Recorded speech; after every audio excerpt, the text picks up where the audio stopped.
नमस्कार दोस्तों, स्वागत है आपका PR institute only success point में। चलिए आज हम बात करेंगे एक महिला मूर्तिकार मृणालिनी मुखर्जी के बारे में।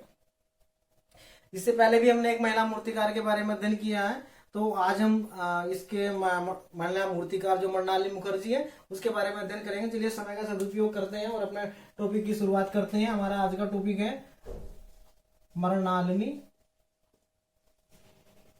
मुखर्जी। ठीक है, आज का हमारा टॉपिक क्या है? मृणालिनी मुखर्जी हमारा टॉपिक है, जो कि एक महिला मूर्तिकार रही है। क्या रही है? महिला मूर्तिकार। ठीक है, महिला मूर्तिकार रही है। चलिए इनके जीवन परिचय पर हम प्रकाश डालेंगे, लेकिन अगर अभी तक आपने हमारा चैनल सब्सक्राइब नहीं किया है तो आप उसको सब्सक्राइब कर लेंगे और औरों को भी इस प्रकार की सलाह देंगे हमसे इस YouTube के माध्यम से जुड़ने के लिए। तो ये आपका परम कर्तव्य बनता है, आप इससे जुड़े हुए हैं। तो चलिए हम इनके जीवन परिचय पर प्रकाश डालेंगे और जीवन परिचय में सबसे पहले हम इनके जन्म पर प्रकाश डालेंगे। तो इनका जन्म है वो कब हुआ था? तो इनका जन्म हुआ था 1949 ईस्वी को। कहाँ हुआ था इनका जन्म? मुंबई में इनका जन्म हुआ था। ठीक है, कहाँ हुआ था? मुंबई में हुआ था 1949 ईस्वी में। इनकी जो पिता है इनके, वो कौन थे? तो इनके पिता थे विनोद बिहारी मुखर्जी। विनोद बिहारी मुखर्जी जो है इनके पिताजी थे, जो एक भित्ति चित्रकार थे, मूर्तिकार भी रहे हैं। विनोद बिहारी मुखर्जी कांस्य में बहुत अधिक कार्य किया है इन्होंने और भित्ति चित्रकार के रूप में प्रसिद्ध हुए हैं। भित्ति चित्रकार के रूप में जो है प्रसिद्ध हुए हैं। कौन हुए हैं? विनोद बिहारी मुखर्जी जो है मूर्तिकार भी रहे और भित्ति चित्रकार भी रहे हैं। इनकी जो माता थी, इनकी माता का क्या नाम था? तो माता थी लीला मुखर्जी। क्या नाम था? लीला मुखर्जी जो है इनकी माता थी। तो ये भी एक मूर्तिकार थी। लीला मुखर्जी जो है ये भी मूर्तिकार थी। किसमें बनाती थी मूर्तियां? लकड़ी यानी कि कास्ट में, लकड़ी या कास्ट में जो है ये मूर्तियां बनाती थी। ठीक है, इनकी मृत्यु कब हुई थी? यानी कि मृणालिनी मुखर्जी की जो मृत्यु हुई थी 2015 में हुई थी। कहाँ हुई थी? नई दिल्ली में इनकी मृत्यु हुई थी। इन्होंने शिक्षा कहाँ प्राप्त की थी? तो इन्होंने शिक्षा कहाँ प्राप्त की थी? तो MS विश्वविद्यालय बड़ौदा में इन्होंने शिक्षा प्राप्त की थी। कहाँ प्राप्त की थी? MS विश्वविद्यालय, MS विश्वविद्यालय बड़ौदा में जो है इन्होंने शिक्षा प्राप्त की थी। कहाँ प्राप्त की थी? MS विश्वविद्यालय बड़ौदा में इन्होंने शिक्षा प्राप्त की थी।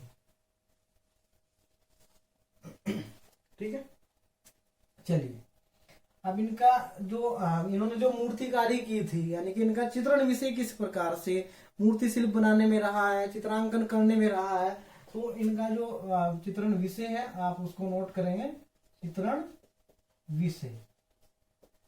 ठीक है ना। तो सबसे पहले जो है इन्होंने किस प्रकार से अपनी चित्रकारी का शुभारंभ किया था? तो सर्वप्रथम जो है इन्होंने प्राकृतिक जो तंतु होते हैं, इनके प्राकृतिक चीजें होती हैं, उनका प्रयोग किया है। जैसे कि फूल, फल, पत्ती, पेड़ पौधे, इस प्रकार से जो है इन्होंने चित्रकारी की थी। तो सर्वप्रथम इन्होंने यानी कि मृणालिनी मुखर्जी ने प्राकृतिक तंतु जैसे पेड़ पौधे,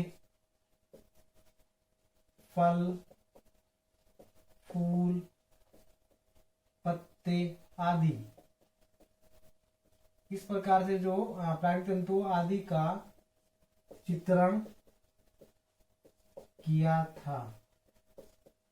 ठीक है, फिर इसके बाद जो है इन्होंने क्या किया था?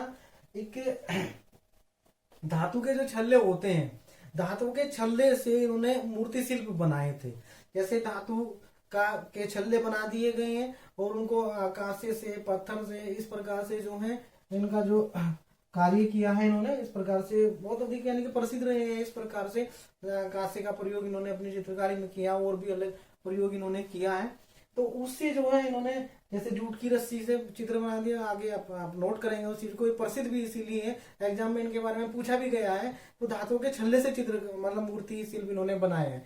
जैसे कि हाथ की गोलाई होगी, सर का आकार हो गया, आपका जो स्ट्रक्चर होता है उसके लिए, तो उसको इन्होंने धातु के छल्ले का उन्होंने मूर्ति शिल्प बनाने में प्रयोग किया है।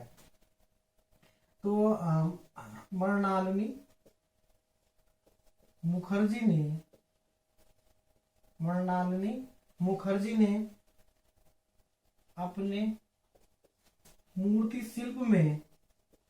अपने मूर्ति शिल्प में धातुओं के छल्लों का प्रयोग कर उन्हें आकार व आधार दिया है। ठीक है ना, आकार व आधार दिया है। तो बहुत इंपॉर्टेंट है कि धातुओं के छल्लों का प्रयोग किस मूर्तिकार ने अपने मूर्ति शिल्प बनाने के लिए किया है, तो मृणालिनी मुखर्जी है। नेक्स्ट चलिए आप जो है यहां पर नोट कर लेंगे।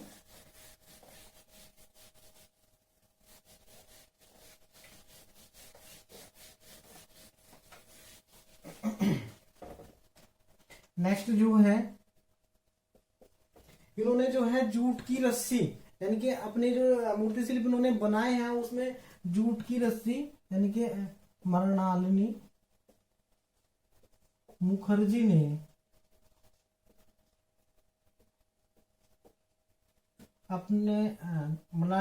ने जूट की रस्सी, ठीक है ना, मृणालिनी मुखर्जी ने जूट की रस्सी, डोरी, सुतली आदि, यानी कि अर्थात इसको मान लीजिए मैक्रोम या झालर से मूर्ति शिल्प बनाए हैं। किससे बनाए हैं? मृणालिनी मुखर्जी ने जूट की रस्सी, डोरी व सुतली, ठीक है ना, इससे इनको मैक्रोम या झालर भी कहा गया है। यानी कि जो मूर्ति शिल्प बना दिया जूट की रस्सी से, इस प्रकार से चित्र का मतलब मूर्ति बनाई है। जो जूट की रस्सी है, डोरी से, सुतली से भी आप इन्होंने मूर्ति शिल्प बनाए हैं, उसको मैक्रोम या झालर का प्रयोग करके बताया गया है इस प्रकार से। तो बहुत इंपॉर्टेंट ये पॉइंट है, इसको वेरी वेरी इंपॉर्टेंट मान लीजिए आप, क्योंकि एग्जाम में ये पूछा गया है कि जूट की रस्सी या सुतली या डोरी का प्रयोग करके किस मूर्ति कार ने मूर्ति शिल्प बनाई है, तो मृणालिनी मुखर्जी ने बनाए हैं। नेक्स्ट आप इसको नोट करेंगे यहाँ पर, मृणालिनी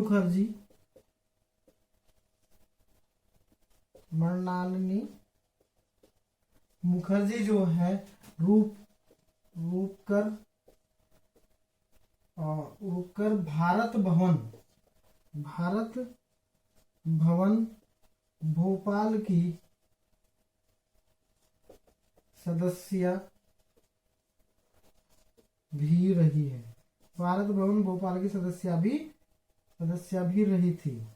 ठीक है, तो ये भी पूछ लिया जा सकता है कि रूपकर या भारत भवन भोपाल की सदस्य कौन रही थी, तो मृणालिनी मुखर्जी थी। या मृणालिनी मुखर्जी कहाँ की सदस्य थी? रूपकर या भारत भवन भोपाल की सदस्य थी। जूट की रस्सी, डोरी या सुतली का प्रयोग किसने किया है? तो मृणालिनी मुखर्जी ने किया है। धातु के छल्लों का प्रयोग किसने किया है? मृणालिनी मुखर्जी ने प्रयोग किया है। ठीक है, चलिए नेक्स्ट इनके मूर्ति शिल्प जो इन्होंने बनाए हैं उनको हम नोट करते हैं। इन्होंने कौन कौन से मूर्ति शिल्प बनाए हैं?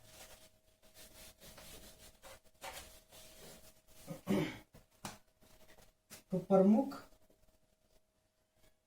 मूर्ति शिल्प, इनके जो प्रमुख मूर्ति शिल्प है वो कौन कौन से थे? तो नंबर 1 इनके जो मूर्ति शिल्प है वनश्री, ठीक है ना, वनश्री, वाहन, वुमेन ऑन पिकॉक, नंबर 4 बसंती। तो ये इनके मूर्ति शिल्प हैं जो इन्होंने बनाए हैं। तो इसका एक कोड बना रखा है, आप चाहे तो उस कोड से भी याद कर सकते हैं, क्योंकि आपके ट्रिक है, आपके अभ्यास करने पर इसका पता चलता है कि आपने इसको कितने अच्छी तरीके से पढ़ा है। तो आप सभी का अपना अलग अलग तरीका होता है उसको याद करने के लिए। तो ये छोटा सा कोड इसको बनाया गया है, बहुत अच्छी तरीके से याद हो जाएगा। वैसे तो 4 ही इनके प्रमुख मूर्ति शिल्प है कि मृणालिनी जो है, मृणालिनी बसंत में, मृणालिनी बसंत में वाहन से वन में पिकॉक देखने गई थी। ठीक है, तो बसंत से बसंती आ गया, वाहन से वाहन आ गया, वन से वनश्री आ गया, और पिकॉक से वुमेन ऑन पिकॉक आ चुका है। तो ये इनके 4 मूर्ति शिल्प थे। तो आप कोड से भी इसको याद कर सकते हैं, और इस प्रकार से इनके बारे में एग्जाम में आ चुका है, इसलिए मृणालिनी मुखर्जी इंपोर्टेंट है। और आज का टॉपिक इसीलिए आपके सामने लेकर आए हैं क्योंकि मृणालिनी मुखर्जी से एग्जाम में क्वेश्चन पूछे गए हैं। उसी प्रकार से आज हम मृणालिनी मुखर्जी का हमने विस्तार से अध्ययन किया है। तो अगर आपका सहयोग हमें इसी प्रकार से प्राप्त होता रहे तो निश्चित रूप से आपको उन टॉपिकों पर बहुत अच्छी तरीके से वीडियो प्राप्त होगी, जो कि एग्जाम में आपको वहीं पर मिलेंगे, उनमें से क्वेश्चन आपको वहीं पर मिलेंगे। तो आपको इधर उधर भटकने की आवश्यकता नहीं है। आप जो है इस चैनल के माध्यम से आपको बहुत अच्छे तरीके से आपको वीडियो प्राप्त होगी।